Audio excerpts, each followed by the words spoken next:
Welcome to the Inside UMSL podcast. I'm your host, Nate, and I'm joined today with Dr. Jill Delston, Assistant Professor and Director of Graduate Studies in the Department of Philosophy. Hello, Dr. Jill. How you doing? Doing well, thanks. How are you? Doing wonderful. Awesome. Happy to be here talking with you. Me too. Yeah, so we're going to jump right in. Okay. When someone outside your field or your department asks what you do, how do you usually explain it? And it might help if I have no idea what you do. Okay. How would you explain it to me? Well, I'm a professor of philosophy Okay. at the University of Missouri St. Louis, so I teach. That's a really big component of my job. I teach classes on applied ethics, including bioethics, environmental ethics. I also teach classes on normative theory, ethical theory. I have a class right now called Classical Ethical Theories. It's a graduate seminar with just a few students, 8 people. And I also teach sometimes history courses. I teach social and political philosophy courses. So I teach a range of different classes. Another component of my job is service. Okay. So that's the piece where you said I was the director of graduate studies. Okay. So I do committee work and I contribute to the university and all of its administrative activities. I also do research. So the research that I do is often focused on the same sorts of classes that I'm teaching, Okay. but I am advancing the field and contributing to literature. And my goal is to see that interplay between scholarship and teaching and even service too. What is it about the philosophy department here at UMSL that makes it so unique to anywhere else? Yeah, I think that UMSL offers a huge range of different class options for students. And when, we don't have a ton of philosophy majors, we have a good, healthy department that they're doing lots of great work. There's lots of student groups like minorities in philosophy, women and gender minorities in philosophy. We have the Philosophers Forum and Engaged Philosophy. But there are so many classes that are offered at UMSL that help students who are not majoring in philosophy pursue their goals and aims. Mm-hmm. We have business ethics, we have accounting ethics and engineering ethics. We have classes on philosophy of science. We have a class called Science versus God. And so no matter what you're interested in, there's probably a philosophy class that pertains to your interests and that you can take. And then once we get you in the classroom, hopefully we can get that double major. Yeah, convert you. I love that. Don't have to stop your accounting major, but throw in a philosophy major as well. So there's also this great opportunity, I think, at UMSL. We have a top 20 nationally ranked master's degree in philosophy here. It's a terminal master's degree. And because students can major in philosophy and then do the master's degree, there's an accelerated program, which allows them to get a graduate degree in philosophy with just 1 extra year beyond the 4 undergraduate years. And so normally a master's degree would be 2 years. And so that is something that's really unique to a university like UMSL because, most small liberal arts colleges wouldn't have those graduate degrees. Yeah. You wouldn't be able to leave with 2 degrees. But UMSL does have those opportunities, and we have the opportunities to pursue your chosen interest in a philosophical context. Like we have all these kinds of overlaps with other interdisciplinary work. And so, come on over to the philosophy department. Oh, I love it. Okay. Now, with your research here at UMSL, what are some of the questions that are driving that research? Sure. Well, my last book was called Medical Sexism. It was feminist bioethics work that focused on health inequities. And it started with this case study, which is a phenomenon in which doctors will deny patients birth control prescription refills until they come into the office for a pap test or a pelvic exam. Now, pap tests are really important components of overall health for a lot of people. They prevent cervical cancer, which is a very deadly disease, or they help diagnose and identify it. And so that seems like it's really great. But what was happening was that patients were having problems accessing their needed medical care, which is contraception, because of these tests. So the question became, why is this a phenomenon? Why is this happening? And that sort of drove the rest of the book, which became a larger kind of exploration of medical sexism generally, and not just contraception specifically. So I talked about abortion, I talked about research that incorporates women, and I talked about, a lot of different issues that pertain to that. And then I'm working on a book right now that I hope will come out someday on precision health ethics. Okay. So still taking some of the same themes that I discussed in my last book about health inequities, but looking at in this narrow area of precision medicine and precision medicine research, which is kind of like personalization of medical care. And so there are these ways in which the drive to create precision medicine interventions can actually end up either helping or hurting those health disparities that we're worried about. And so that kind of is what got me into this precision medicine issue. It's also precision medicine is also a stated research priority of the University of Missouri system. Okay. I have an affiliation with the Next Gen Precision Health Institute here at the University of Missouri, and I want to serve the university's mission in that way. I like that. What is the overlap, to explain for in layman's terms for me, between how you got from what you were studying in the philosophy world to the precision medical world? Yeah, that's a good question. I saw that this initiative was starting. I saw that they were breaking ground in Columbia at the University of Missouri, Columbia, on this initiative and creating this huge, space to provide a hub for researchers. And I thought, I do bioethics and I am interested in ethical questions that pertain to a whole host of different issues in medicine and research. And so if that's what University of Missouri cares about, then I really ought to be looking at the ethics and the overlap of that. And I just got a really positive response from Next Gen Precision Health. They invited me to give talks. I'm giving a talk there next semester. Cool. They contribute to my salary. They support me in a myriad of ways. Yeah. I'm really grateful for. And it kind of shows how much, doctors and researchers also want that philosophical component. They see the connections too. It's not just us in the humanities who see the connections. They acknowledge that there are all kinds of ethical impacts of the work that they do, and they want to have that kind of synergy. Could you give me like one or two surprising ethical impacts? I don't need a ton, but just... Sure. Yeah. I think that's a good question too. So I guess when I've been teaching bioethics for a very long time, and one of the most egregious case studies in the history of bioethics in the United States is the Tuskegee syphilis study. Okay. So here's an instance where researchers said, we're going to take Black Americans who have syphilis already, and we're going to follow the duration of their disease and see whether it impacts them differently from white Americans. And so they had this goal, they were just like, well, race is a biological, they thought race was biological. Yes. They thought that there would be this connection. So they tried to follow it. And so what ended up happening was that a cure for syphilis was discovered during the investigation.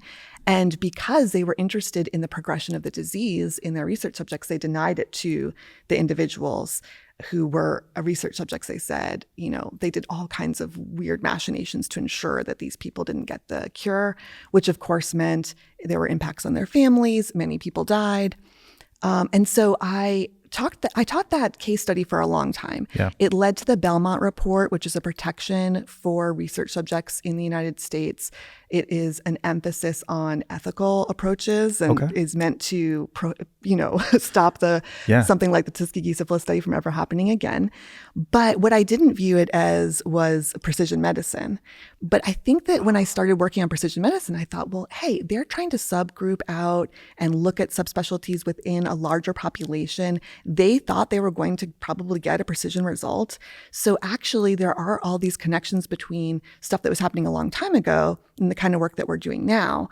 But I was interested in, of course, how to prevent something as egregious as Tuskegee from happening again. The Belmont Report was very important in that endeavor. But one of the things that I noticed was that if the groupings happen first, so if you separate out your research subjects by socially constructed classes, and then you see, well, maybe there's a target or maybe there's not, those are the cases that had a lot of bias in them and led to a lot of exploitation and stigmatizing results and discrimination.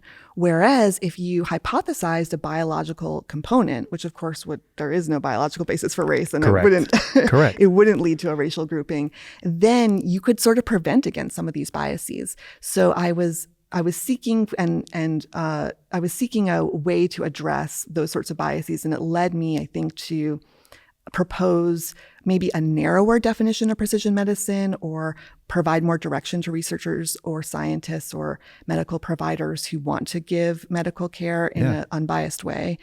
So that was the goal. That's super fascinating. Good. Wow. I'm glad you think so. And so you're doing all of this research. How is it that students are also able to be involved with some of the research that you're doing? And how can that apply to some real world skills that they might end up using? Yeah, that's a great question. So, okay. Well, one example is just this past summer, I was working with Rob Paul, who's the director of the Missouri Institute of Mental Health. He had a research study that was focused on mental health issues among people living with AIDS and HIV.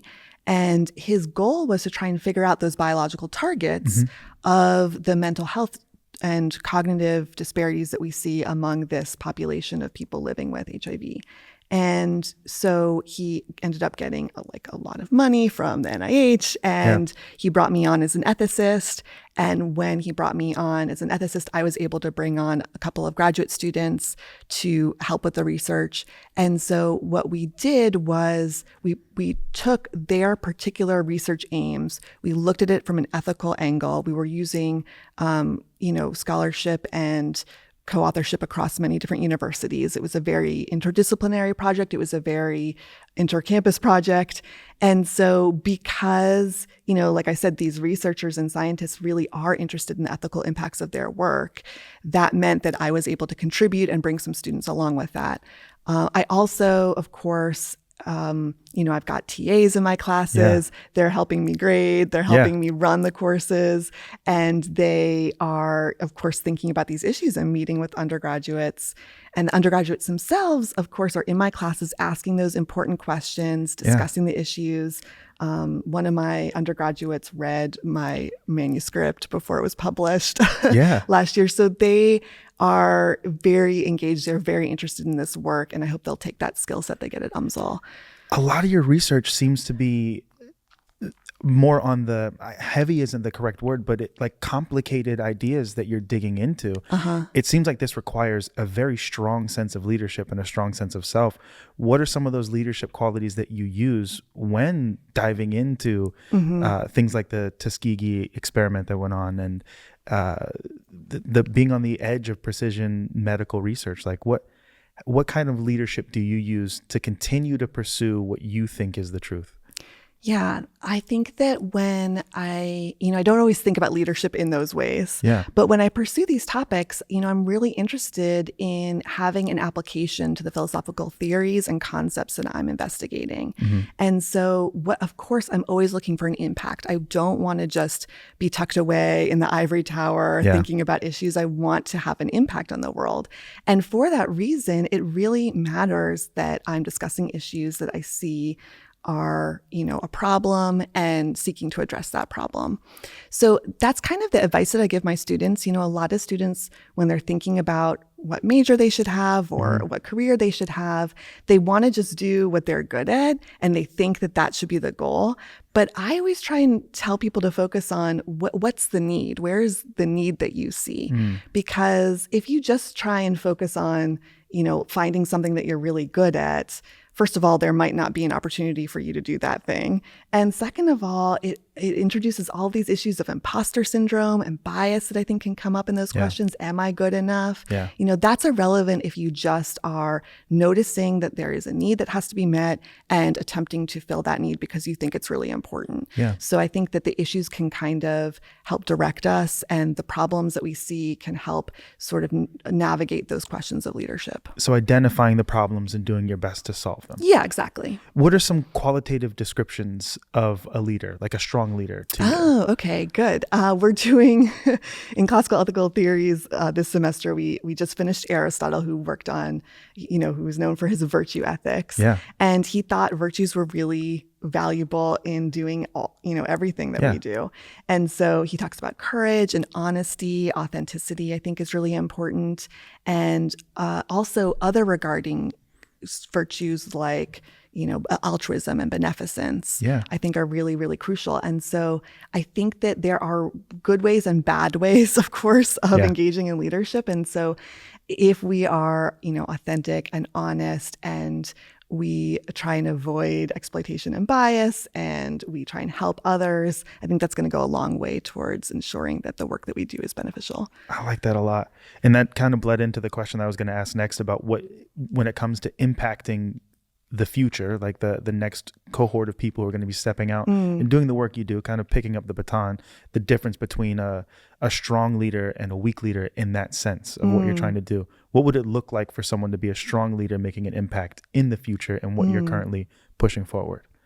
Well, I think that mentorship is a really important component of that question. We need that next generation, and how are we going to get it? We have to think about, how long the bench is and who's coming next, and drawing people in.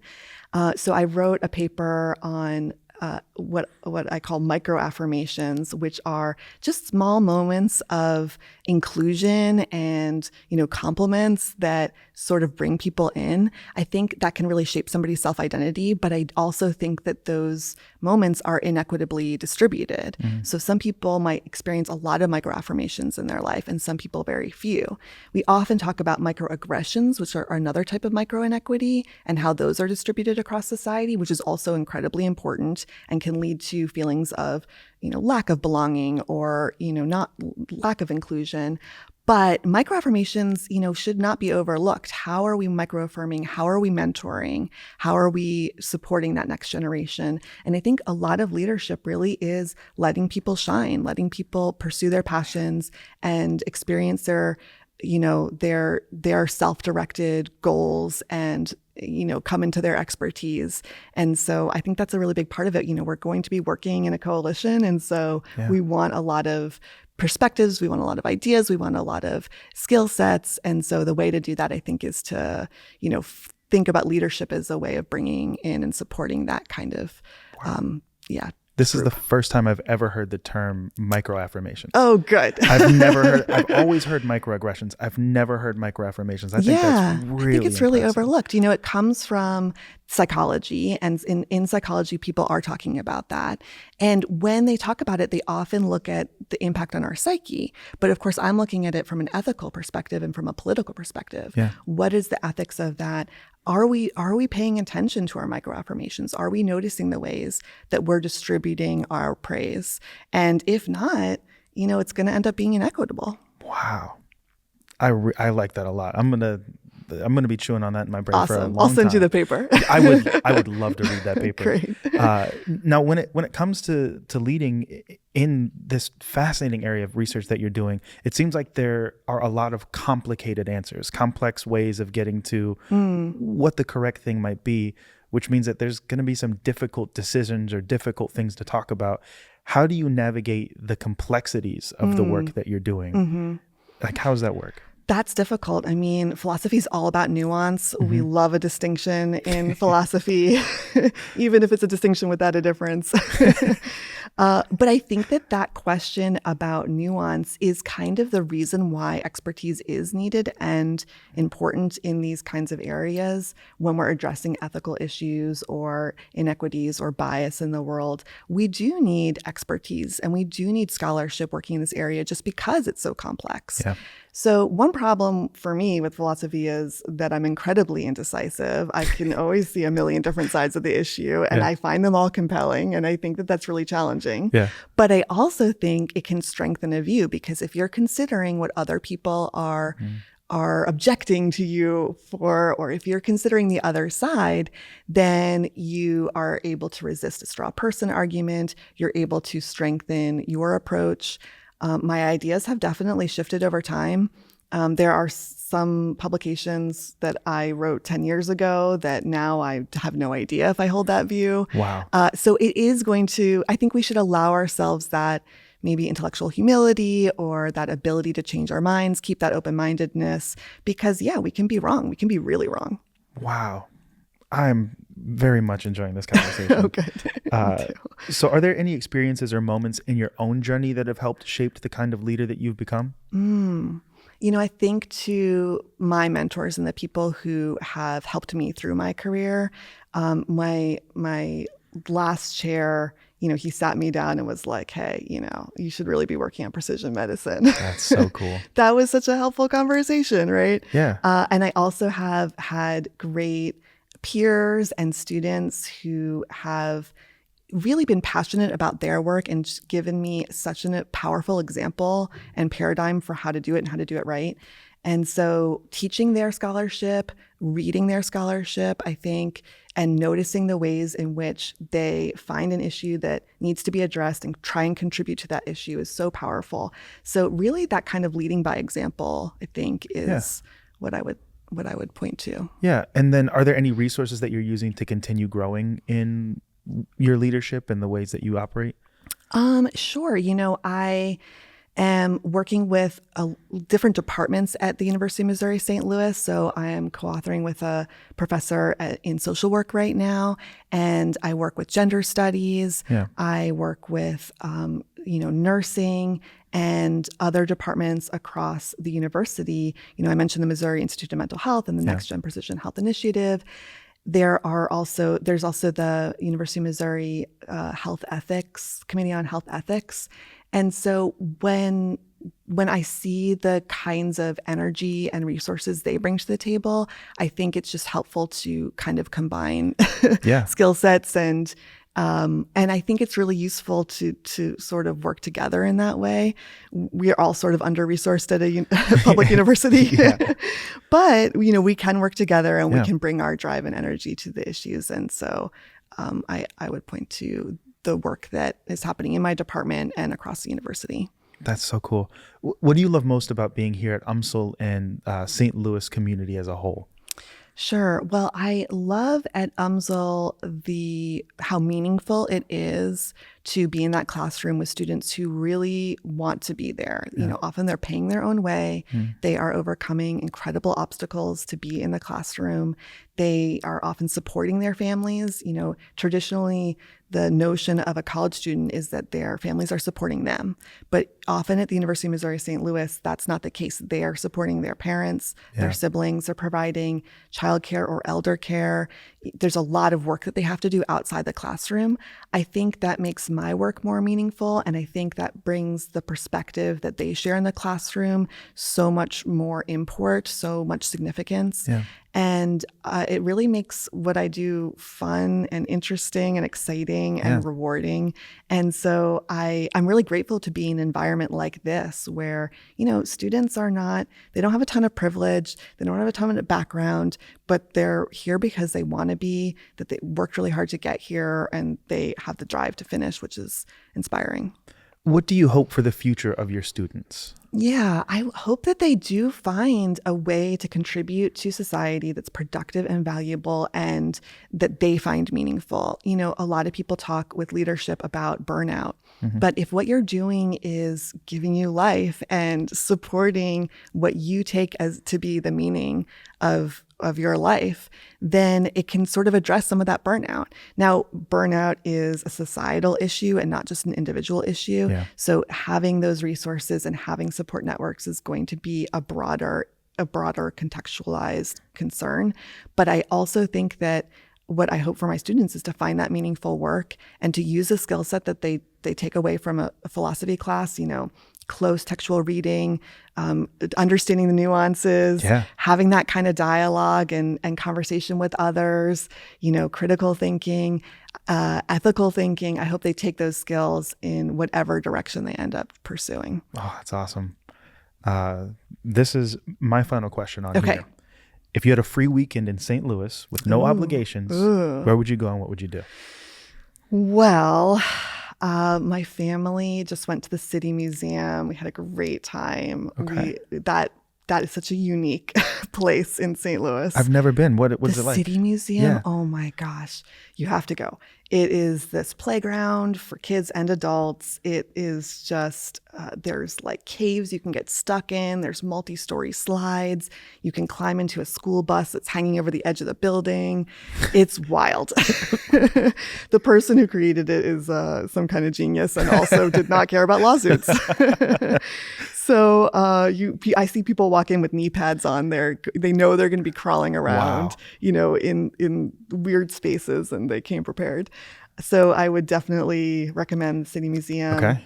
We also have, a lot of exciting music here in St. Louis. I'm going to Jazz St. Louis this weekend, which is a really great institution, brings in great acts. That's cool. I think that there's incredible food here in St. Louis.